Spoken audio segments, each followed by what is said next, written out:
Io, sono assolutamente, fiducioso, sulla possibilità che il sindaco Conte possa, anch'egli riconsiderare la realizzazione di, quest'opera. Non sono importanti le opere di, mitigazione e di compensazione, non bastano. Qui bisogna bloccare proprio, un'opera devastante quale il Terraglio Est.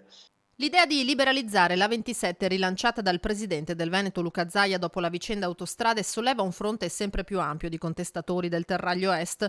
No all'ultimo tratto, dopo Coalizione Civica e Lega Ambiente, il Partito Democratico annuncia per il 27 luglio un atto formale.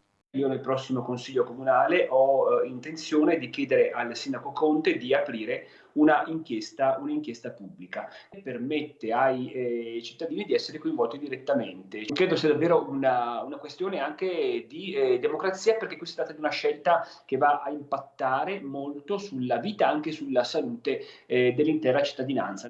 Colata di cemento devastante per il quartiere di Sant'Antonino, ripete Grigoletto, ma da Cassugana il sindaco appare irremovibile. È stato approvato il bilancio e sono state finanziate le opere, quindi si va avanti con il Terraglio Est. Ovvio che pensare alla liberalizzazione di tutto il tratto della 27 potrebbe essere un'opportunità importante in aggiunta al Terraglio Est. Quindi le opposizioni che adesso cercano di cavalcare politicamente questa situazione, credo che di fatto alla base stanno prendendo in giro i cittadini.